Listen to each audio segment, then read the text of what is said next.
একটু কথা বলা যাবে? নিশ্চয়ই, ভেতরে এসো।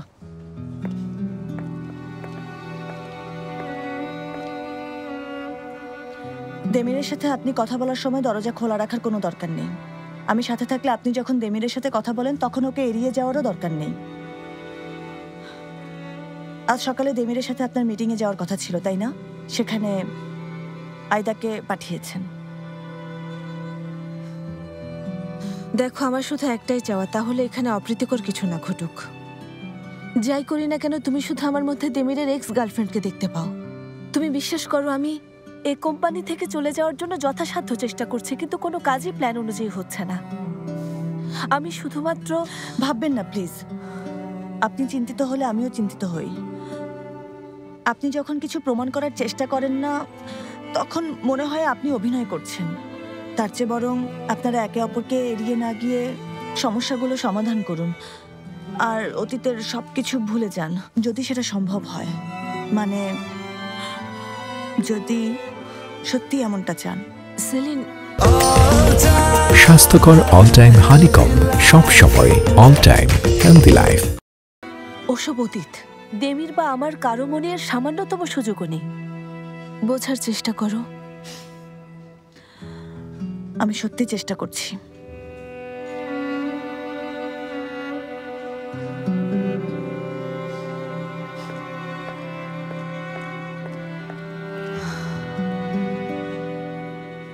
জানি।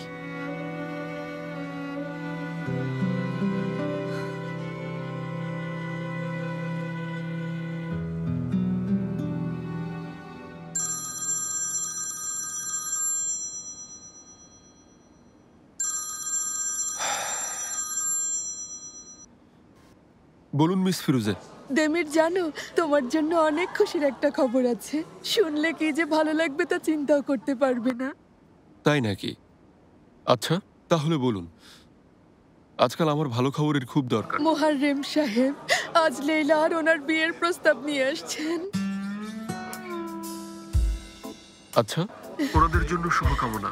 কিন্তু আমার কি সম্পর্ক এর সাথে ঠিক বুঝতে পারলাম না। দেখো দেমির, তুমি আর সেলিন আমাদের সবচেয়ে কাছের। এমন একটা বিশেষ দিনে তোমরা নিশ্চয়ই আমাদের একা ছেড়ে দেবে না। দেখো, আমার বোন এই দিনটির জন্য 30 বছর ধরে অপেক্ষা করছে। তুমি না এলেও মন খারাপ করবে। আজ সন্ধ্যায় আমাদের ম্যানশনে তোমাদের জন্য অপেক্ষা করব। আচ্ছা, এখন রাখছি তাহলে। কিন্তু মিস ফিরোজা, আমি আজ একটু ব্যস্ত আর অফিসেও আমার অনেক। কেটে দিয়েছে কথা শেষ না করেই। দোষটা আসলে আমারই, ফোনটা ধরাই উচিত হয়নি। এখন আবার এই বিয়ে শাদীর ঝামেলা। সেলিম গেঞ্জালার খুবই হ্যান্ডসাম একজন লোক, আমরা ওনাকেই ডাকতে পারি। মেয়েরা সবাই এদিকে এসো, একটা জরুরি কথা আছে।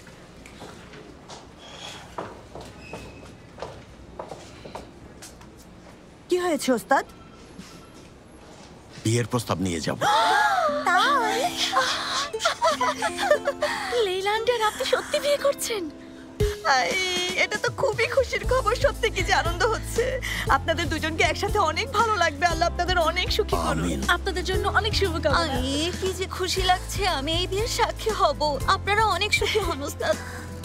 আপনারা সারা জীবন সুখে থাকুন ওস্তাদ। ঠিক আছে, এখন থামো। আমি কিন্তু লজ্জা পাচ্ছি। আমি প্রস্তাব নিয়ে যাব, তারপর দেখা যাক কি হয়। তবে জরুরি কথা। আচ্ছা, ইস্তাম্বুলের সবচেয়ে ভালো ফুল আর চকলেট কোথায় পাওয়া যাবে? ওসব আমার উপর ছেড়ে দিন। আপনাকে কিছুই করতে হবে না, বুঝেছেন ওস্তাদ? বলছিলাম, আপনার সাথে কে কে যাবে লেইলা আন্টির বাড়িতে? কে আর যাবে? আমি তো একা মানুষ, তাই নিজের বিয়ের প্রস্তাব নিয়ে নিজেকেই যেতে হবে। কি বলছেন? আপনার ওখানে একা যাওয়া একদমই ভালো দেখাবে না। হ্যাঁ, আমরা আপনাকে একা যেতে দেব না। আমরা সবাই যাব। আমি তো যাবই। কিন্তু তুমি তো মেয়ে পক্ষের লোক, তাই না? তাই নাকি? হ্যাঁ, হ্যাঁ, তাই তো হওয়ার কথা। তবে যাই হোক, ওসবে কিছু যায় আসে না। আমি তো দুই পক্ষ থেকেই যাব। আর এমন আনন্দের মুহূর্ত মিস করতে পারবো না। ওস্তাদের বিয়ে বলে কথা। ওস্তাদের তাহলে আমরা হচ্ছে ছেলে পক্ষের লোক, মানে আয়দা, আমি, তুমি। হ্যাঁ, এখন সব ঠিকঠাক আছে। আমরা হলাম ছেলে পক্ষের লোক। তোমরা সত্যি আজ সন্ধ্যায় আমার সাথে যাবে? অবশ্যই ওস্তাদ, আমরা কেন যাব না? সত্যি তোমাদের কোনো তুলনা হয় না। এই দিনটাতে আমাকে অন্তত একা হতে দাওনি। দেখো, হাতে একদম সময় নেই। ফুল আর চকলেটের ব্যাপারটা সামলে নিও। সবকিছু একা করতে গেলে দেরি হয়ে যাবে। আপনি নিশ্চিন্ত থাকুন, সব হয়ে যাবে। আচ্ছা, আপনি এনগেজমেন্ট রিং কিনেছেন?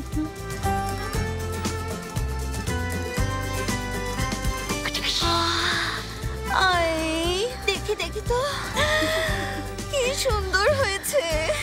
আচ্ছা ঠিক আছে, এখন দাও। সবই ঠিক আছে, বাকিটা আমরা সামলাবো। তবে আগে বুরাক স্যারের সাথে কথা বলতে হবে।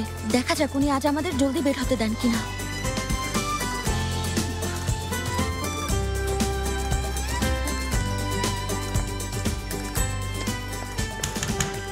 Come in. যদি ফ্রি থাকো। এসো সেলিন। দেখো দেমির, জানি আমাদের অনেক কাজের চাপ, আর তুমি এখন কাজ ছাড়া অন্য কোনো কথা পছন্দ করবে না। কফি খাবে? কফি মানে? তুমি কি কফি খাবে? হ্যাঁ, না হয়েছে কি, মুহারের মোস্তাদ এসেছিলেন। লেলা আন্টি আর উনি বিয়ে করছেন। আজ সন্ধ্যায় উনি বিয়ের প্রস্তাব নিয়ে যাবেন। এখন মেয়েরা সবাই ওনার পক্ষ হয়ে সেখানে যাবে, কিন্তু আমরা ওনারা চান উপস্থিত থাকি। আমি জানি, একটু আগে মিস ফিরোজা ফোন করেছিলেন। তাই নাকি? তবে উনি আমাকে কথা বলার সুযোগ দেননি। সন্ধ্যায় যেতে বললেন আর ফোনটা রেখে দিলেন। দেমির, তুমি কি যাচ্ছ? জানি এসব অনুষ্ঠান পছন্দ না তোমার, আর মুহারের মোস্তাদ আর লেলা আন্টিকেও ভালোভাবে চেনো না, কিন্তু ওনারা চান আমরা ওনাদের এই সুন্দর দিনটা সাক্ষী হই, তাই আমাদের যাওয়া উচিত। দেমির, তুমি যাবে তো? ঠিক আছে, চলো। সত্যি বলছো? মজা করছো না তো? কিন্তু দেমির, আমাদের একটু তাড়াতাড়ি যেতে হবে, তার কারণ ওনাদের আজ অনেক কাজ আর আমাদের ওনাদেরকে সাহায্য করতে হবে। হ্যাঁ, আচ্ছা যাও, তোমার বসের অনুমতি নাও। এখনই? হ্যাঁ, যাও, জলদি যাও। আরে এটা কি সত্যি? এত জলদি রাজি হয়ে গেল? অভিনন্দন মহারে মোস্তাদ। ধন্যবাদ ফেরু, অনেক ভালো লাগলো। আজ পারলাম না, কিন্তু বিয়েতে অবশ্যই যাব। সমস্যা নেই বুরাক স্যার। অনেক অনেক শুভকামনা। অনেক ধন্যবাদ, খুব খুশি হয়েছি মিস এইলুল। ঠিক আছে, তোমাদের অনেক কাজ আছে, সবাই আগেই যেতে পারো। আমি তো এটাই জিজ্ঞেস করতে এসেছিলাম, কিন্তু তুমি আগেই বলে দিলে। মিস্টার মোহররেম, সন্ধ্যায় দেখা হচ্ছে। অবশ্যই দেমির স্যার, ধন্যবাদ। তুমিও যাচ্ছ? ওনারা মেয়ে পক্ষের লোক বুরাক স্যার। রেডি। কেবিনে যাচ্ছি। আয়দা, গ্যালারির ব্যাপারে ওই মেলটা দেখেছি। আমার কাছেও কিছু আইডিয়া আছে। আচ্ছা, তুমি এখন চলে যাও, কাল এটা নিয়ে কথা বলবো। আচ্ছা দেমির স্যার, আসি তাহলে। হ্যাঁ নিশ্চয়ই। জলদি দেখা হবে। তাহলে আর অপেক্ষা কিসের? জলদি করো সবাই, আমরা হ্যাপি পাইয়া দেখা করব। সবাই চলে এসো। এসো আয়দা। ও, তুমি কি এই ফাইলগুলোতে সাইন করেছিলে?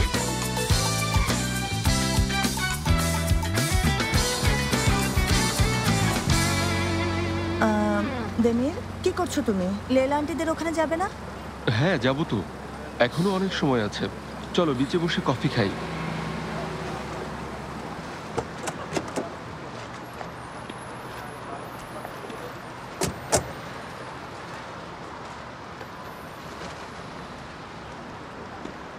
তুমি ঠিক আছো? ঠিক আছি। তুমি?